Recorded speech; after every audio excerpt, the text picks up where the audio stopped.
Today is June 22nd, 2012. Got the grandkids over at my parents' house, including my kids. A little bit of noise in the background, but y'all wanted a higher resolution video of my dad and mom's solar home. We'll be talking about 7 different designs or principles that they have in the solar home. So excuse the background noise. This is my dad's website, allanstime.com/solar home, capital S, capital H, or you can just Google Allans solar home or even Allans solar and it'll pull this page up, first link.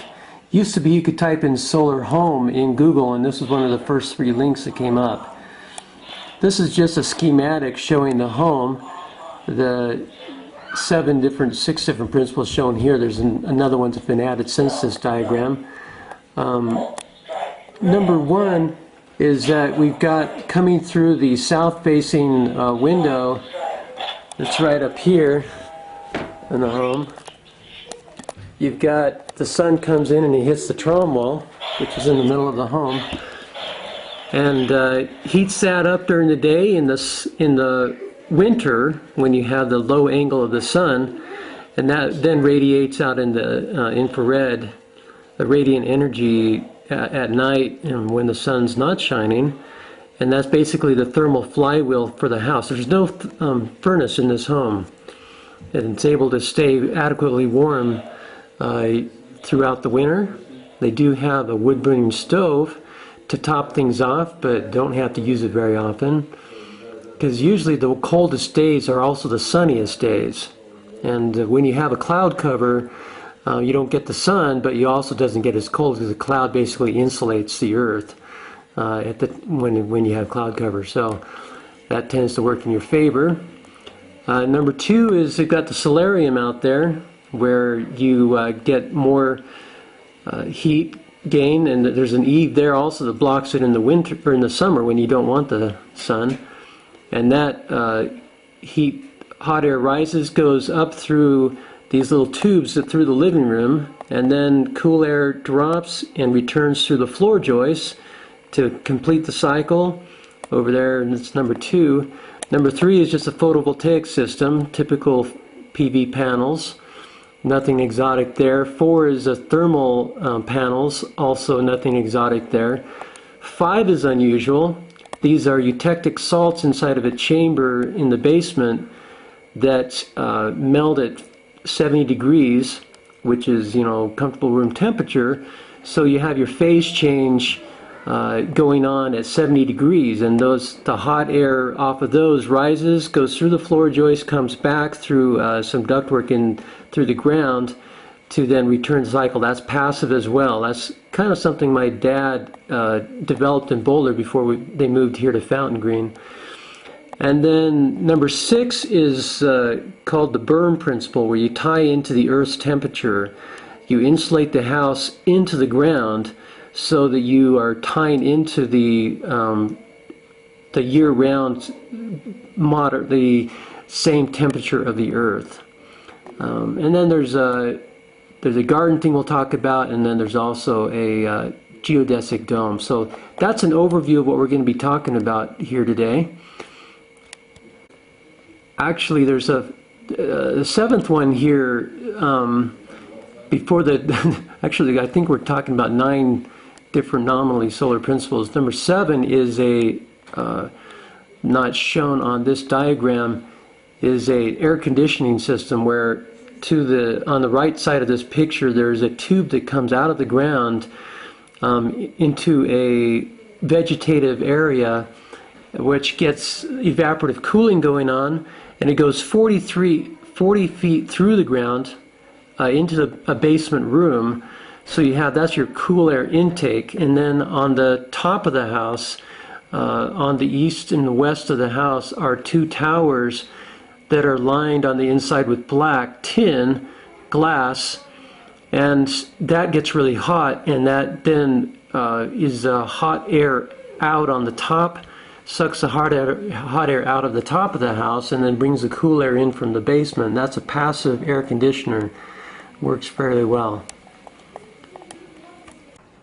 Okay, this is my dad, David Allen. He's going to explain the first principle, the trom wall. Okay, this trome wall is solid masonry. It's 1 foot thick, totally filled with concrete and rebar. It's structurally a very important part of the house, but it's what we call our central heating system. It's 66 feet long and 22 to 25 feet high, going down through the downstairs as well as to support the ceiling. And these windows are positioned both as to their height and with respect to the eave, so that as you utilize the 23.5-degree tilt angle of the Earth as it goes around the Sun, the first part of October, the sun starts to shine on this wall, and it goes up all the way up to those lights for the winter solstice around December 21st, and then comes back down and turns off the end of March. So we have full sun in the winter and no sun in the summer.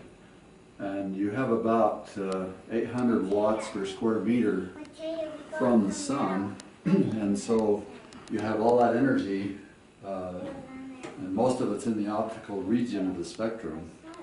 So that works really well to come through the glass and then come into this trome wall. I told my sweetheart when we built the house she could pick any color of brick she liked as long as it was dark, because you have what's called black body absorption in physics, and so when it's dark, why, it pulls that energy in the optical region of the spectrum, and then at night, due to whatever temperature it's at, it re-radiates. And if you look at the black body radiation law, it will tend to radiate, if we're at 68 degrees, for example, in the infrared. And infrared is a very desirable radiation because the body absorbs that most readily. Radiant heat is the most comfortable heat. You have 3 kinds of heat transfer that can occur: radiation, convection, and conduction. And radiation is like the glow of the coals of a fire at a campfire at night. Very pleasant, and the body absorbs that energy very readily. We're very good black body absorbers and black body radiators, and so this is a very comfortable heat in the wintertime. You can feel that wall radiate when it's loaded with thermal energy, with solar energy in the wintertime with a good long solar day. The typical home in America uses convection, air convection, and if you look at the physics of that, it's one of the poorest ways to transfer heat, because air has a very low heat capacity, so you have to move a lot of air to get a home heated from a furnace, and using natural gas, for example. And when that the wall gets heated up from the air moving, why, the thermostat will turn off, and if the air is not warmer than about 95 degrees, it feels cool to the body because of evaporative cooling. When you have moving air, why, it has to be hot or it feels cool to you. In this case, where you don't have moving air, you can be at 68 degrees and be very comfortable, because there's no flowing air, no air currents or movement. And so the thermostat in a traditional home will turn off as soon as the wall temperature is up to whatever temperature you've set your thermostat at. And it turns off, and then the heat immediately dissipates into the wall, so the furnace kicks back on. And you have this crazy cycle where you have to move a lot of air, which has very low heat capacity. So it's absolutely undesirable physics. Wouldn't you say that the trome wall alone could make a huge difference in the heating, in the heating signature of the country? If people were to integrate this, it's a very low cost. It's totally passive, but totally friendly, and it's part of the construction of the home, and so it's worked out very well. We call this, again, our central heating system. The heat capacity of brick is not that great. It's about 0.2 calories per gram per degree centigrade. water is 1 calorie per gram per degree centigrade. So water has 5 times the heat capacity as does brick, but you can't build a wall out of water very well, so you can't use it. You've got high ceilings here, and if you had air convection heating, you would lose most of your heat going up into the height. But where you have this radiant energy, you don't have that effect, correct? Yeah, because you're getting your energy from radiation rather than from convection, so you don't. I mean, you do get some convection just naturally in the house, but that's not a problem because everything's passive. The second system is these tubes. There are 5 of them. They're 30 inches by 2 feet, 24 inches, and they're open-throated, and they basically allow the air to go from the solarium. You can see the vent holes for these, and they go all the way through the trom wall into the north side of the house.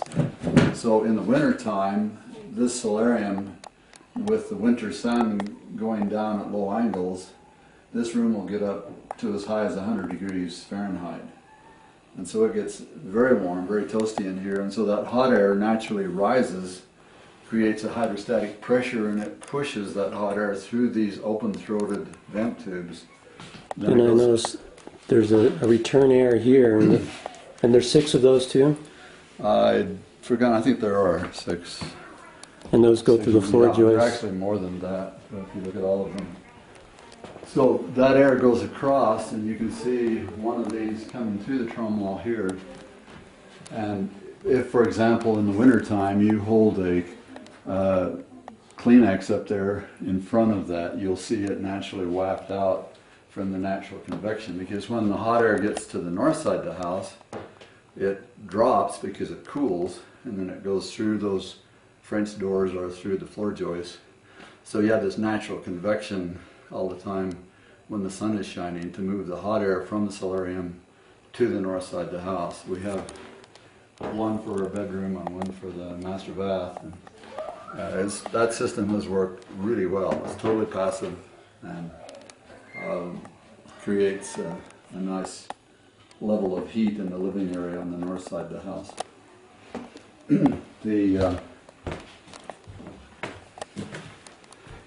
The next system is photovoltaic.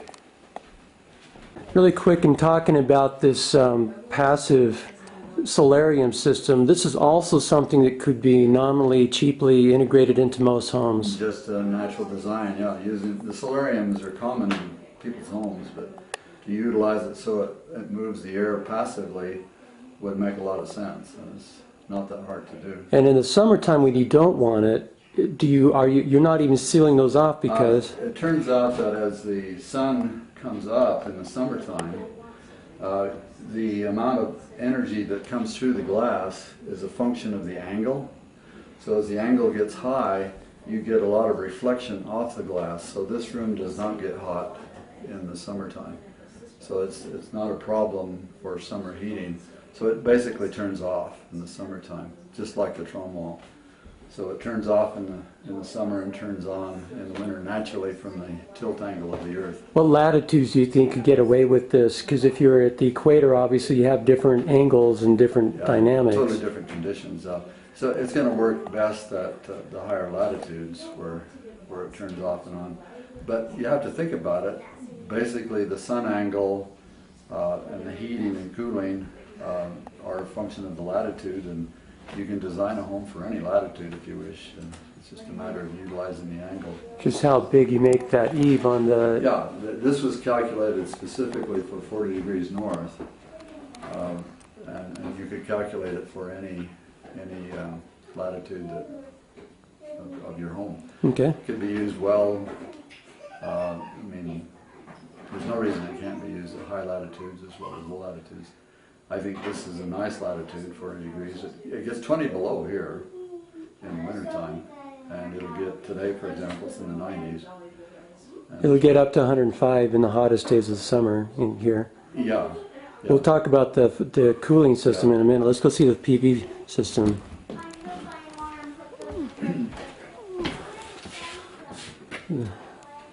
Solariums. Those are pretty big windows. How tall are those windows? They're they're different sizes. They're 30 inches and I think 4 feet, 48, 36, 3 feet and 4 feet, I believe. They alternate. Uh-huh.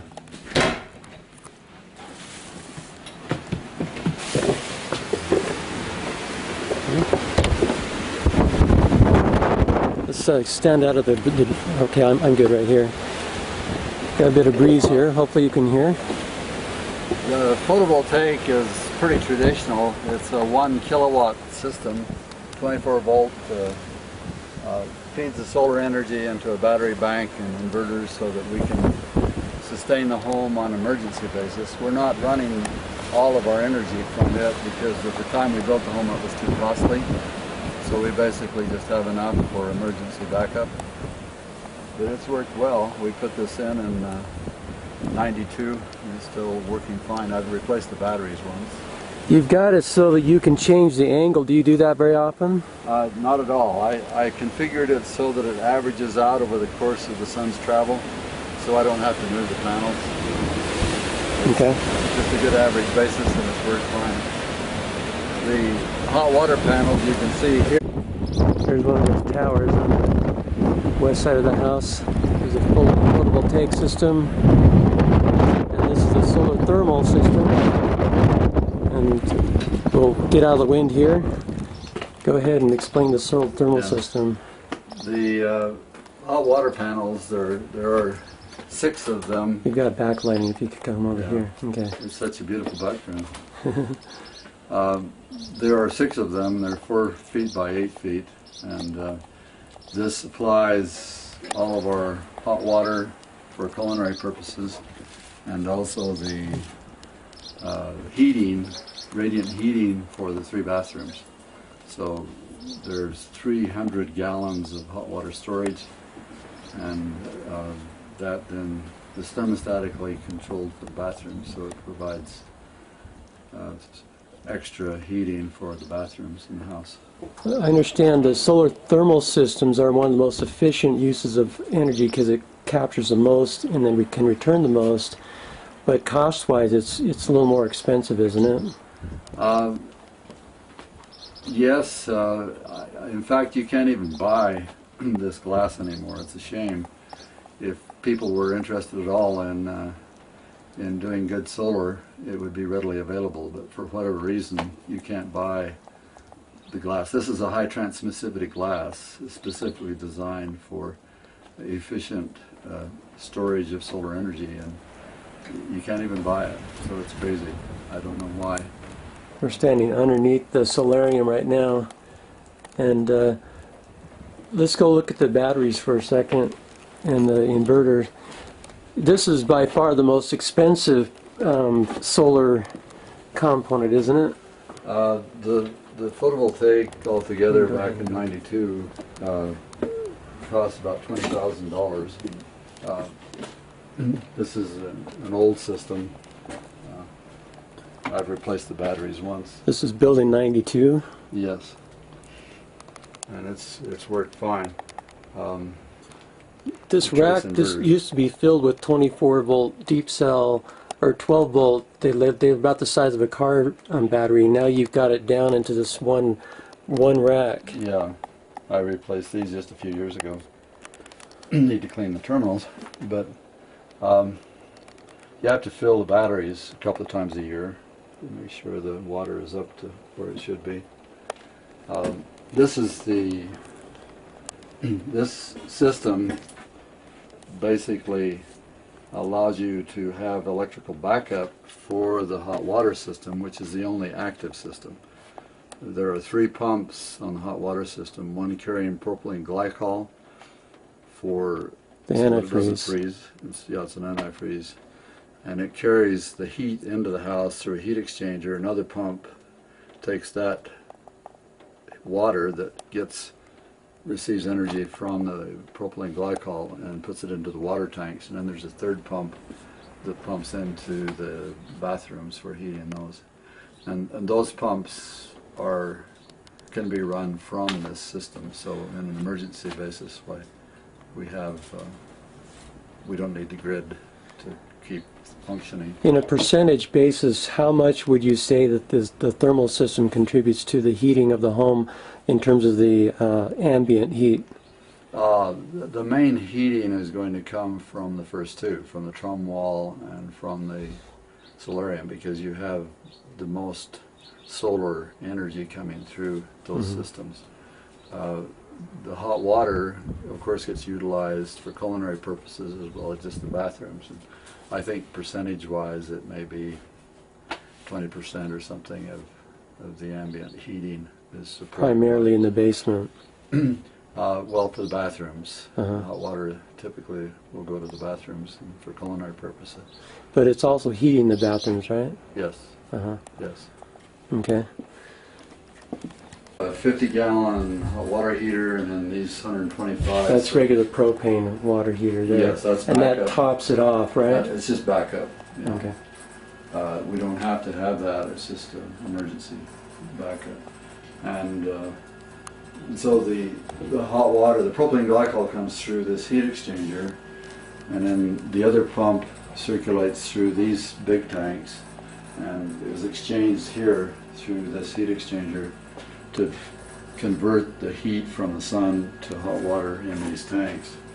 And then the third pump is up there for supplying the hot water for the bathrooms and for culinary purposes.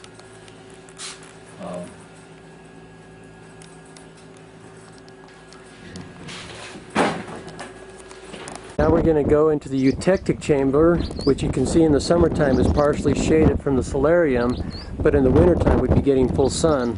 We're going to go into this little door here. Remodeling this one. These tubes contain Glauber's salt, sodium sulfate decahydrate. They are black, obviously, so that they pull in the solar energy.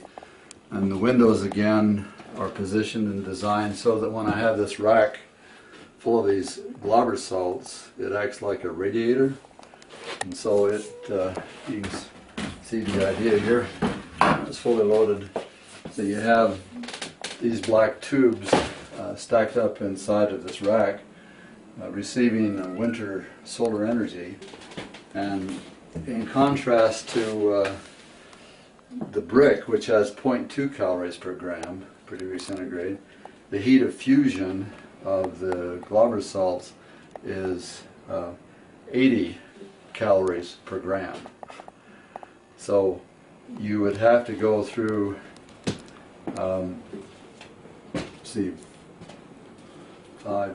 you'd have to go through 400 degrees centigrade to get the same amount of heat from water as you would from the eutectic salts. So the heat storage capacity of salts that from the phase change from liquid to solid is one of the most efficient that you can find. This is another technology which is not really appreciated right now, and you can't even get these in the U.S. Didn't you have to get this from the UK?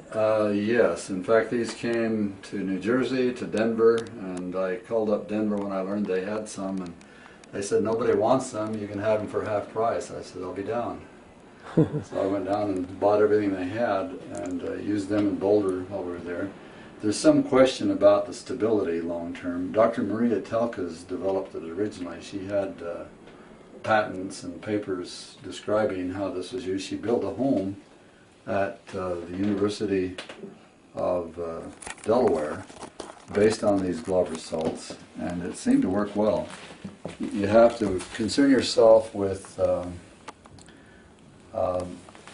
three things, and one is that it tends to supercool, and so she uses borax to act as a nuclei to get it so it doesn't supercool, so the nuclei then form the crystallization at the desired temperature.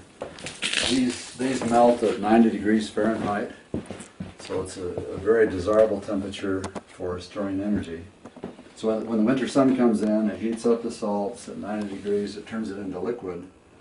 So then you store that 80 calories per gram, and then at night when it freezes, why it dumps that 80 calories per gram into the environment. And so we use this passively again to go through the floor joists, through vents into 4 rooms in the downstairs, and then it passively convects back into this eutectic chamber. Now today is pretty warm in here. I guess it's about 95 degrees in here. About the same as it is outside.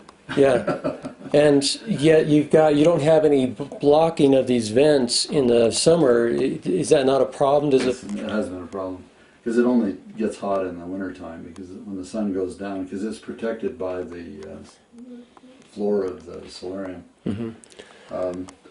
So it naturally convects in the wintertime and turns off in the summertime. But wouldn't you be getting some convection even now? You know, you can control your vents if you need to, but we haven't had to worry about it. Huh.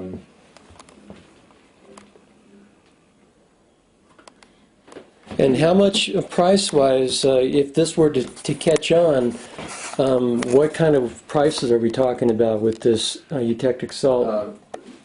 Lava salts are inexpensive. This could be made very inexpensively if people were serious.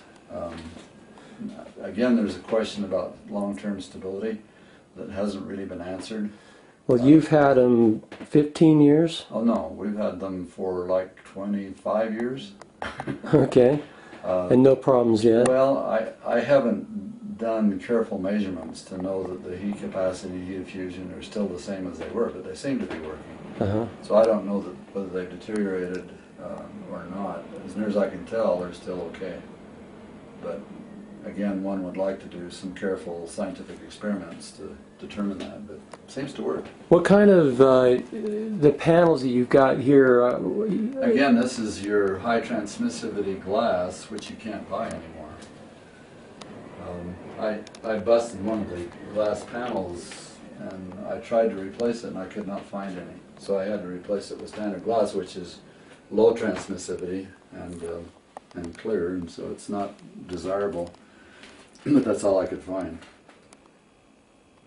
I have, this room is an R40 wall and floor, so it's able to store the energy extremely well. So once I get the energy in here in the wintertime, it goes into the house. So I basically lose almost nothing to the cold environment in the wintertime. And this is primarily just heating the one side of the house, but then it's going to be transmitting over through convection to the other side?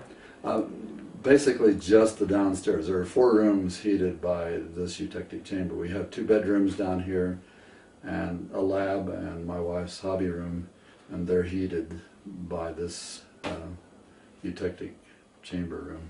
Okay. And in the wintertime you can put your hand up to the vent there and you can feel this nice warm air coming from the sunshine. It works great. Okay, we're outside again. We're going to talk about the solar air conditioner. There's one on the east and west side of the house, those towers, lined on the inside with black tin. I don't see the black tin now, is it? We've only activated the east one. We found it was adequate. It's quite a bit of work to do it, so we just did the one, and it seems to be adequate for our temperatures in the summertime. So the glass is 8 feet high and 30 inches wide. Has black tin immediately behind it, and so the sun shines through and heats that black metal and torches the air in the throat. And in the summertime I open the vent at the bottom of the throat so that hot air can rise, vent out through those vents at the top of the chimney. So it sucks air out of the house from the downstairs. We have downstairs windows as well as special culvert which goes down 15 feet. Yeah, let's go look at that right now. So this is the north side of the house, and we can open these downstairs windows to let cool air in from the north side. We also have this 15-inch culvert that goes down 15 feet and then in 30 feet into what we call Sterling's old bedroom, where he used to be before he was married. And the funny story there, you'll remember, is he had his office in his bedroom, and it got so cool in the summertime he had to put his jacket on, because that nice cool air from this evaporative cool area would go getting the 54-degree underground temperature and then go in through his bedroom and be pulled by that black chimney up through the stairs and through the house. And so it's a passive solar air conditioner that allows us to keep the home cool in the summertime. So we basically open up that throat in the summertime and then turn it off in the fall. One of the things that I do in my home is I open up the windows at night and then close them in the morning, so you're pulling in the cool night air. We're in the canyon area, so we can do that. And you don't have to turn on the air conditioner until about 5 o'clock at night. Yeah. Do you do any of that? Opening windows at night? Of course, yeah. Okay. Yeah. Yeah. And we'll get up in the morning and open doors and let the air. It's really fun because when the sun's shining on that chimney, you can stand at the bottom of the stairs and you can feel that cool air venting up through the house. Let's go take a look at the geodesic dome, which is right over here. Okay, the last heating principle for the home we call the berm principle. At this latitude, 40 degrees north, if you go down about 2 meters, 5, 6, 7 feet, you get constant temperature year-round. At this latitude, it's about 54 degrees, summer, winter, night, day. And so the idea is that if you build a home with a foundation going down 5, 6 feet, then you insulate on the outside of the foundation so that you keep the cold winter temperatures from coming into the concrete foundation. Then that concrete on the inside of that insulation will couple into the 54-degree berm temperature. And if I had a perfectly insulated dome, my home would be 54 degrees doing nothing else. So all you have to do is add another 14 degrees on top of that Fahrenheit to get to 68, which would be very comfortable. And you could have, with no other heating things, you could just live in that environment very comfortably. We did an experiment here a couple of winters ago just to see how well that worked, and we went through a whole winter without any fire in our fireplace, and we did fine. And it got 20 below, and it got down into the 50s, but it never got really uncomfortable. We could put sweaters and coats and jackets and whatever, and we did fine. My wife and I are both kind of tough, but we made it through really well. Typically we'll build 3 or 4 fires in the fireplace over the course of a winter, but it's more for ambience than it is. It's usually when we have company that we'll do that. So the home basically is insulated on the outside of the foundation down 5, 6 feet all the way around, except for the storage area where we want to keep it cool. That's where the that entry is for the conduit, or the culvert pipe. The culvert comes down into the Sterling's old bedroom. And we'll talk about those chips in a minute. Now out to the geodesic dome. Here we are at the geodesic dome. We'll go inside for a minute. And what do you want to say about that? Well, I borrowed this from the city manager.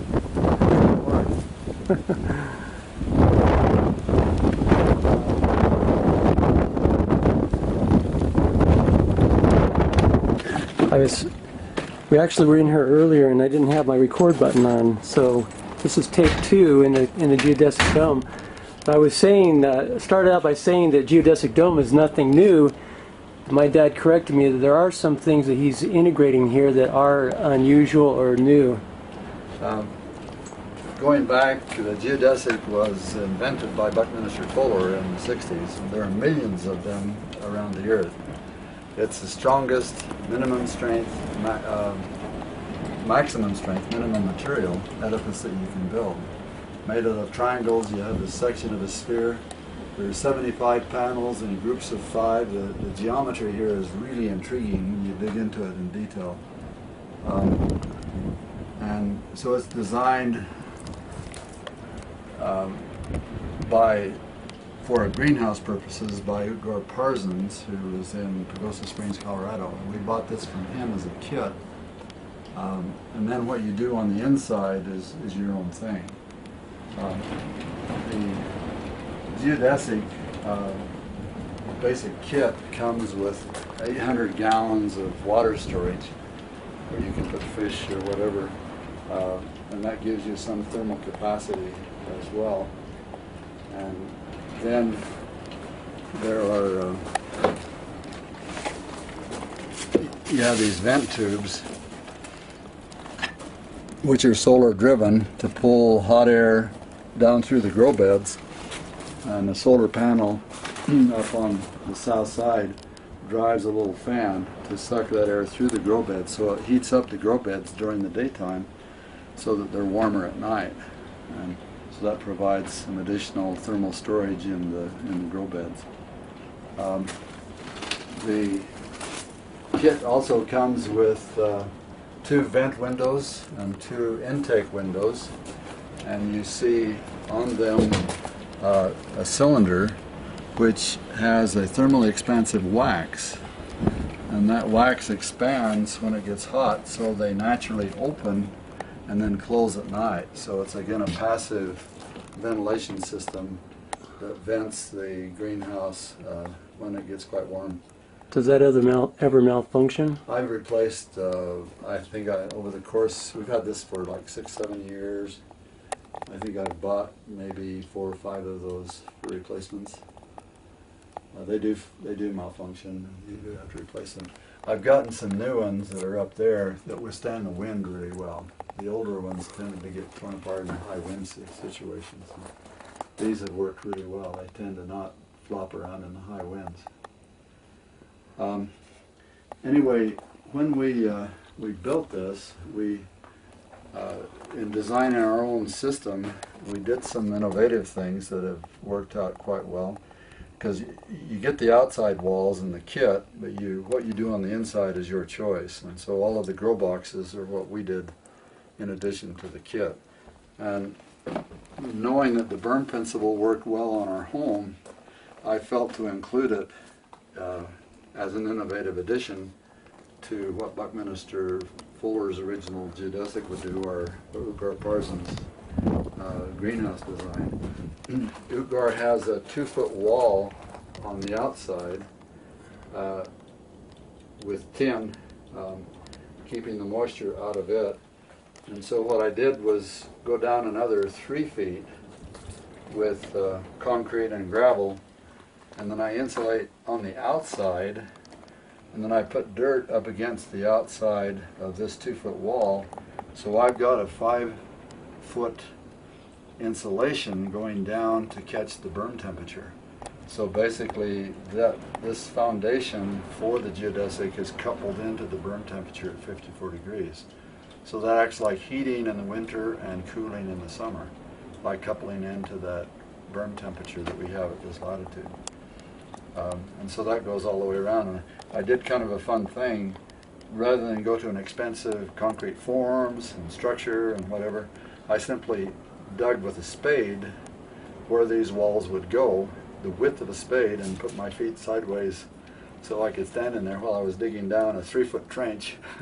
Interesting project to build this circle to go all the way around for this foundation, and then use the dirt for the form, and then put insulation before I put the gravel and the concrete with reinforcement bar so that I could hook into the 2-foot wall. and that's worked really well as a little innovative addition. I've done another fun thing here that I think is quite unique. We know that the arch is a very solid thing. We have an archway on our entryway. The keystone of an arch makes that circle totally strong if you have good support structures on each end of an arch. And so I'm using the arch principle for these grow boxes. And in here I have 2x2s construction. So it's a very cheap material. And this is just cedar fencing cut on an angle for a little aesthetic appearance.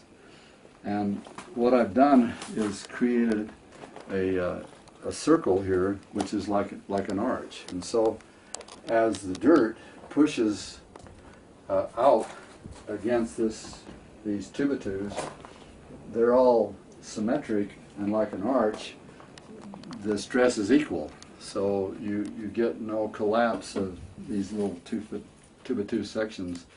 And so even with the pressure of the dirt and the water and all the grow box activity here, the plants growing, this has worked really well with very minimal material. And I did just the opposite on the inside. Instead of, this is under pressure, and I did this one under tension. So I have a solid 4x4 post, and this makes an exact circle here in sections of 28, 30 inches, whatever they are. And so and at each junction here, the 2x2s are fastened together so that they can't come apart. So it creates, this is all under tension. And so the dirt can push out and it won't give away. So again, with just simple 2x2s, which would not withstand the pressure of the walls, it will, because it's under tension uniformly. And that's another little innovation that we added. You're growing food year-round here through the winter. So we eat tomatoes year-round, and the tomatoes are just out of this world. They're really good. They're just loaded. They're small, but loaded with flavor. You can see, for example, this one's split. I'd eat it in front of you, but I might drool. I just had one. It was so good. Yeah. They're small, but the flavor seems to all get compacted inside of this beautiful piece of fruit.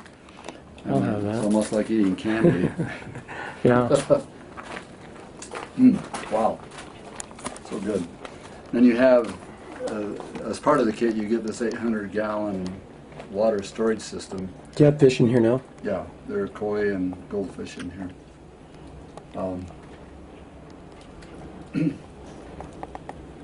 And there are several plants that do well in the wintertime. Artichokes do very well. Parsley, you can see, does extremely well. The aloe vera. So we eat artichokes a lot, and they do really well. So this artichoke bush just seems to grow like crazy.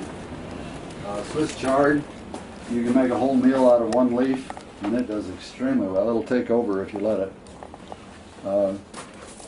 Kale does extremely well. We eat and eat. My wife makes some wonderful kale salads, and we cook it and fry it, and it's just a great food, and it does extremely well. So there's several things. Any of you, in the wintertime, any of your cabbage family, broccoli and so forth will do really well. What's that herb over there? This is chia. Oh. It's not supposed to grow here. It's in the mint family. It's typically a tropical plant. 17 degrees from the equator. It has this beautiful purple flower. Tell us briefly about chia. You guys make a lot of chia seed trips for people, and how many tons have you hauled? Well, a lot. We basically have the attitude to let it be a service project to help people with their storage, because it's one of the finest foods that you can store. It has a very long shelf life, 7 years. It has the highest omega-3. It has better than any plant in omega-3, and it has the proper balance of omega-3 and omega-6, plus it has lots of vitamins and minerals. Dr. Williams did an article on it about 4 or 5 years ago, and we read it and thought, wow, this is really good stuff. So we bought a bunch, and we've been buying it for people. We buy it bulk so that we can keep the price down, and then we put it in 35-gallon buckets, and we sell it for under $4 a pound. In the store it costs up like $8 a pound. So we're doing it about half price just for people, for storage and preparedness. And it's an excellent, excellent food. It's easy to use. You can, very mild flavor. You can put it in about anything. Let's go see your wood chips. Okay.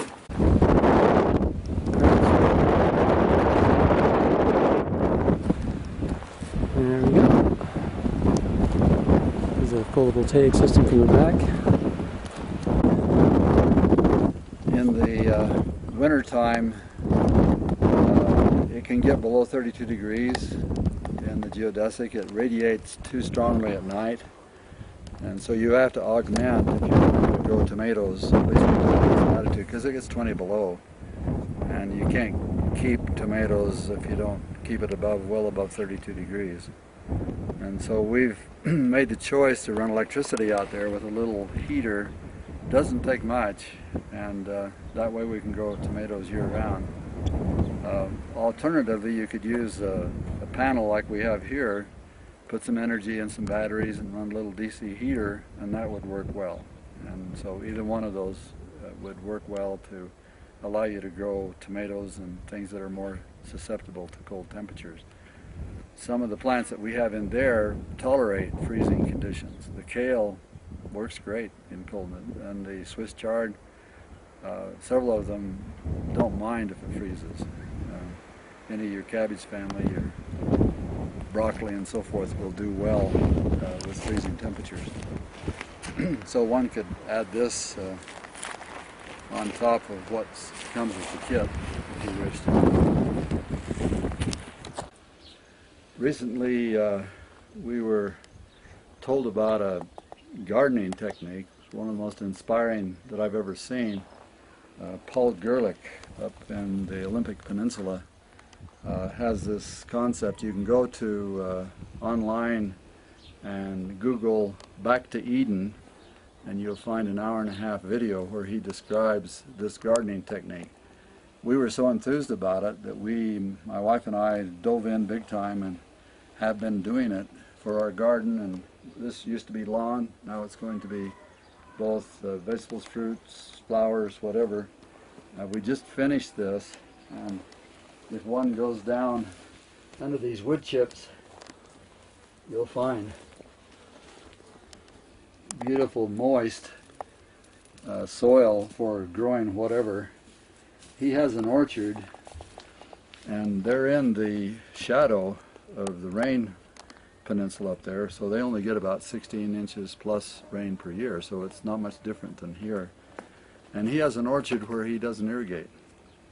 Year-round, no irrigation, and he has this lush, beautiful fruit because the wood chips, like nature does in the forest, keeps the moisture in the ground and doesn't evaporate.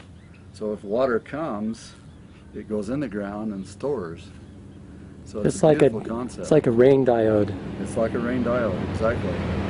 So in a long, dry summer like we're having right now, we've had no rain in May and June. This will stay moist. So we're really excited about it, and we've been working like crazy to get wood chips and follow his recipe. The idea is basically that you have a gradient of decomposition. So you have wood chips on the top, and maybe 3 or 4 years later you'll put some more, and that gradually decays, and so the deeper you go, the more compost, the richer the compost, so that at the bottom the seeds have this beautiful soil where it's nice and moist, and he doesn't have to worry about potassium, mineral balance. All the minerals are there, the pH level is right, everything works in harmony just like the Lord designed it. He has this great statement: the Lord created the earth with this beautiful forests and so forth, and he designed it so he didn't have to go to work. So the weeds pull up easily. It's very easy to weed, we found that, as well as get this beautiful moisture where you can plant. I just planted some corn. It's late in the year to do it, but I was able to just push my thumb down into that wet soil and drop a seed in. It was really beautiful. Can we go take a look at your garden? It's a whole new experience. This keystone when we built the home, our brick mason said, "Would you like some granite from the Salt Lake Temple?" And I said, "Is this a midnight acquisition?" And they had done a remodel, and he had some extra stone from the temple as they were doing some renovation work up there. And so he got this very nice piece of stone from the Salt Lake Temple, and I had him carve the scripture, "Truth is Light," from section 84 as the keystone for our home. And it makes a very nice reminder of who really is in charge of what we do in life, for which we're most grateful.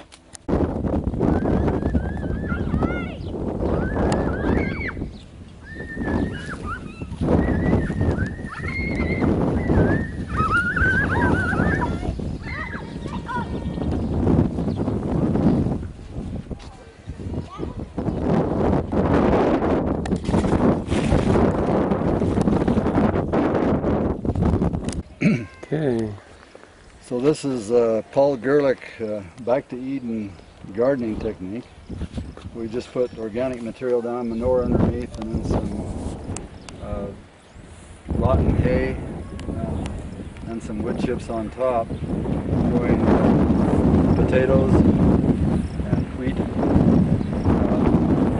Over here we just planted some corn. It's really easy to plant, and just laid the chips down. We're planting really late in the year. We're hoping for a late fall. It took us a long time to get stuff together. But again, the chips hold the moisture extremely well. And if you want some horseradish, come get some. Of course, gardening is the first solar technology of mankind. So, my wife does a great job taking care of the greenhouse and all the herbs. So we eat fresh, lots of wonderful things, thanks to the good Lord providing. Live across the such street from abundance. State Trooper. Watch your back, right? Great friend. Paul says all he needs is a rake for doing this kind of gardening. No tillers needed, don't have to till the soil. This is basically your basic tool. And we don't know that it wants to advertise, but it's a solar mole eradicator. It vibrates in the ground, it's supposed to keep the moles away, but he doesn't think it works very well. You hear it go off once in a while. You hear it's like a vibrate mode on a cell phone. There it goes. And out of green material, they would work great. Nice thing about wood chips is they don't blow away in the wind. And they, again, act like a moisture rain diode. They put the moisture in the ground and keep it there. This stuff is a year old. We actually bought this from Provo. So it's wood chips that have been decayed some, so you can put it down below the stuff that you have on top. On these 8 or 9 different principles we talked about, 2 of them being, ancient, going back, if you were to do these over again, what would you do differently if you were to, or maybe modify what you have now to improve it? The drum wall works well. The one downside of the design that we have here, and I actually had a way to deal with that in the design, but we didn't do it. These high windows tend to be thermally lossive, and so I was going to put a catwalk across and have curtains that would be thermally actuated,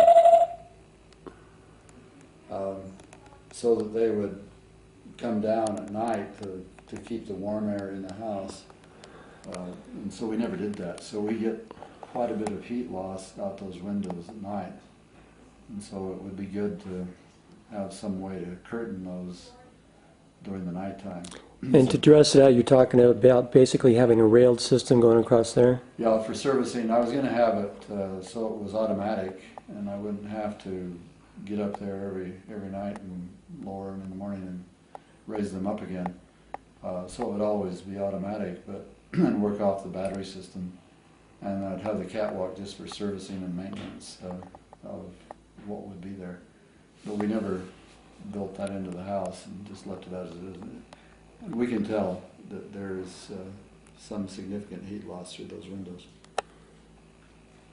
On the solarium passive convection system to move the hot air from the south side to the north side, that works well. I don't think I would change much of anything. I've been very impressed with the one that heats the bathroom, keeps the bathroom nice and cozy for the bedroom, and these three here for the living area. And that part of the house has worked very nicely. I don't think I would change much there. I mentioned earlier that I have to brag because I painted the grain on these. Actually, I think we got that recorded. This basically did a great job. Followed the grain that was there and I accentuated it. Go ahead. The third system, the photovoltaic,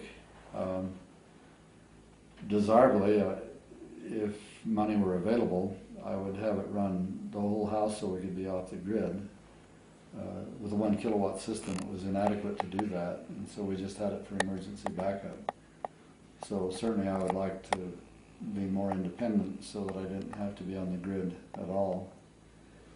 Now I'm on the grid, and only if the grid goes down do I'm in emergency standby, and that works fine. But it would be better to have it be totally independent. The hot water panel system works well. We had it in Boulder. We've had that system for a long time, and it's been quite functional and quite serviceable. The radiant heaters in the bathrooms, maintenance on those there's been some issues there. And I have to do some maintenance on the pumps occasionally. I have a very good friend, Randy Tolbert, who helps me maintain the system, and with fairly minimal maintenance every few years or so, checking the propylene glycol level and a few things like that. But it's been a functional system. You just put in a plug, an advertisement plug for Randy Tolbert. He was my landlord before we moved in this most recent move, and he's got a solar company. If you go to pezwiki.com and type in Randy Tolbert, you'll see his page. I'm having a hard time remembering the name of the company right now, but he does anything from Ogden down to St. George. Swimming pools, whatever, solar homes. Yeah, very knowledgeable. Very, very knowledgeable, and he's very clever. I mean, he's very creative. He has lots of neat, fun ideas. Randy and I met while I was building this home, and he helped me with the hot water system. And we both said we wished we'd have known each other sooner. Some of the ideas that we have in this home he wished he had in his, and some of the ideas he has in his home we wished we had in ours. But a very creative and capable guy. The eutectic salts, I think the design we have there, it has worked well, and I think when I get this modification done it will work well. There's one thing we did not mention, and that is that it needs a curtain so that you don't lose energy at night. And I have that curtain, and I'll have that also working off batteries so that it's automatically actuated to keep the heat in during the nighttime. So that part, it's actually of all the systems we have, that's the only one that we haven't fully completed. The burn principle works really well. The passive solar air conditioner, we have another chimney should we need it, and so far we've only had to actuate the one. We only have to open that up once a year and close it in the fall, so it's very simple to use. And everything else in the house is basically controlled by opening and closing doors and windows. So our thermostat is a function of where you want the heat or where you want the cool. You open a door, you close a window, open a window, and let the air flow accordingly. So it's a pretty simple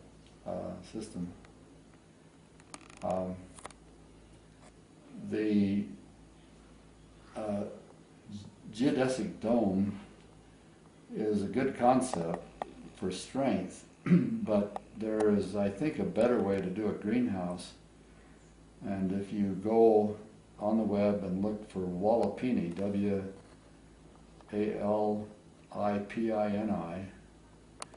it's I think Ketchikan word for the warm place that was developed in South America. Yeah, I'll put a hot link to the interview I did with you about that a couple of years ago. Yeah, and it can be done, I think, less expensively and with better thermal storage.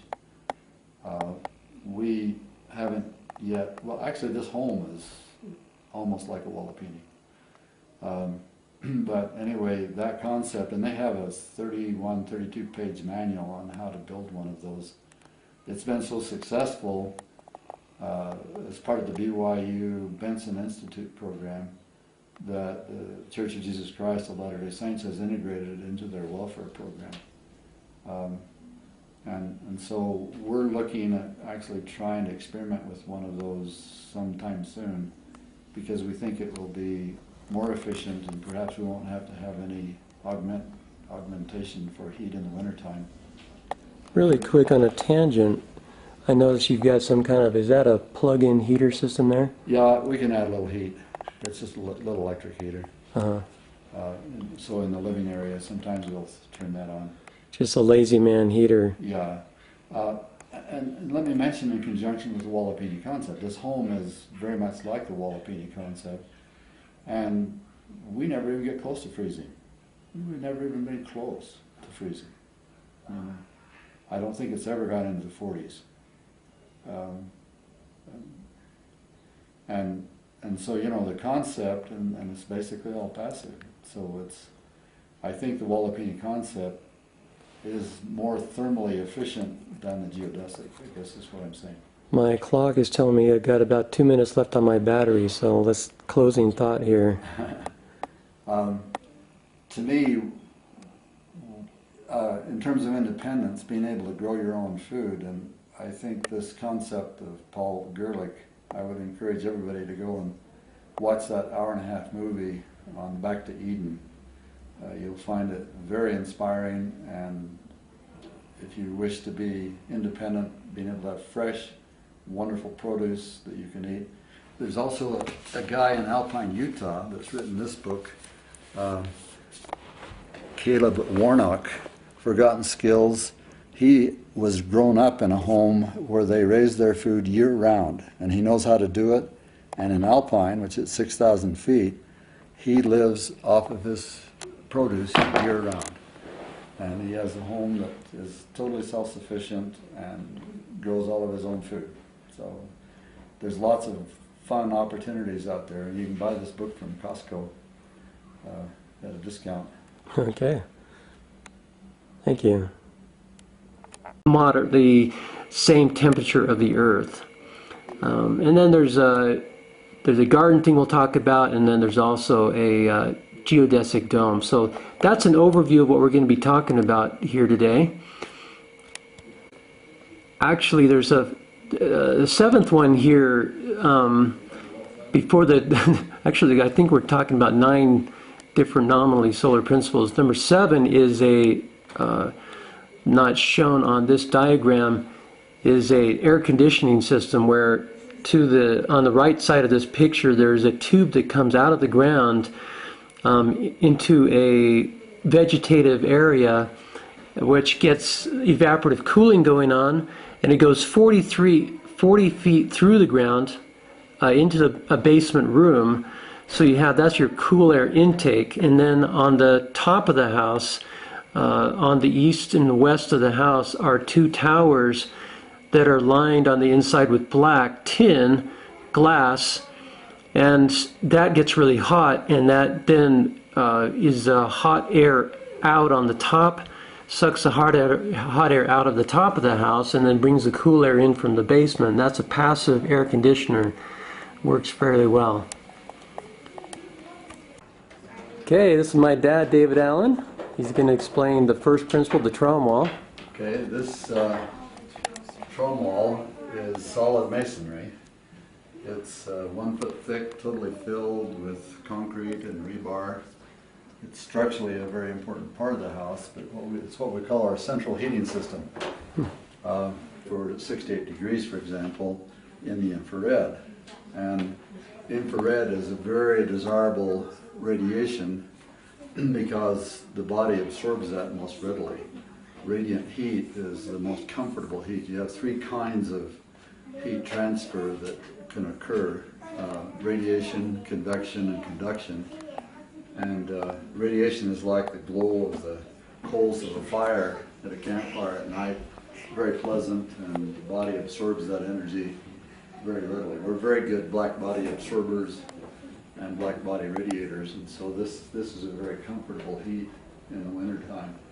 You can feel that wall radiate when it's loaded with thermal energy, with solar energy in the wintertime with a good long solar day. The typical home in America uses convection, air convection, and if you look at the physics of that, it's one of the poorest ways to transfer heat, because air has a very low heat capacity, so you have to move a lot of air to get a home heated from a furnace, and using natural gas, for example. And when the wall gets heated up from the air moving, why the thermostat will turn off, and if the air is not warmer than about 95 degrees, it feels cool to the body because of evaporative cooling. When you have moving air, why it has to be hot or it feels cool to you. In this case, it's 66 feet long and 22 to 25 feet high, going down through the downstairs as well as to support the ceiling. And these windows are positioned both as to their height and with respect to the eave, so that as you utilize the 23.5 degree tilt angle of the Earth as it goes around the sun, the first part of October, the sun starts to shine on this wall, and it goes up all the way up to those lights for the winter solstice around December 21st, and then comes back down and turns off the end of March. So we have full sun in the winter and no sun in the summer. And you have about 800 watts per square meter from the sun, and so you have all that energy, and most of it's in the optical region of the spectrum. So that works really well to come through the glass and then come into this trom wall. I told my sweetheart when we built the house, she could pick any color of brick she liked as long as it was dark, because you have what's called black body absorption in physics, and so when it's dark, why it pulls that energy in the optical region of the spectrum, and then at night, due to whatever temperature it's at, it re-radiates. And if you look at the black body radiation law, it will tend to radiate. Because usually the coldest days are also the sunniest days. And when you have a cloud cover, you don't get the sun, but you also doesn't get as cold, because the cloud basically insulates the Earth when you have cloud cover. So that tends to work in your favor. Number 2 is they've got the solarium out there, where you get more heat gain, and there's an eave there also that blocks it in the winter or in the summer when you don't want the sun. And that hot air rises, goes up through these little tubes through the living room, and then cool air drops and returns through the floor joists to complete the cycle over there, and that's number 2. Number 3 is just a photovoltaic system, typical PV panels. Nothing exotic there. 4 is a thermal panels, also nothing exotic there. 5 is unusual.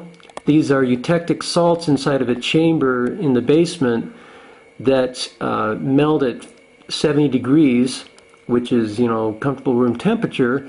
So you have your phase change going on at 70 degrees, and the hot air off of those rises, goes through the floor joist, comes back through some ductwork in through the ground to then return cycle. That's passive as well. That's kind of something my dad developed in Boulder before they moved here to Fountain Green. And then number 6 is called the berm principle, where you tie into the Earth's temperature. You insulate the house into the ground so that you are tying into the year-round. Today is June 22nd, 2012. Got the grandkids over at my parents' house, including my kids. A little bit of noise in the background, but y'all wanted a higher resolution video of my dad and mom's solar home. We'll be talking about 7 different designs or principles that they have in the solar home. So excuse the background noise. This is my dad's website, allanstime.com/solar home, capital S, capital H, or you can just Google Allans Solar Home or even Allans Solar and it'll pull this page up, first link. Used to be you could type in solar home in Google and this was one of the first 3 links that came up. This is just a schematic showing the home. The 6 different principles shown here. There's another one that's been added since this diagram. Number 1 is that we've got coming through the south-facing window that's right up here in the home. You've got the sun comes in and he hits the trom wall, which is in the middle of the home, and heats that up during the day. In the winter, when you have the low angle of the sun, and that then radiates out in the infrared, the radiant energy at night and when the sun's not shining, and that's basically the thermal flywheel for the house. There's no furnace in this home, and it's able to stay adequately warm throughout the winter.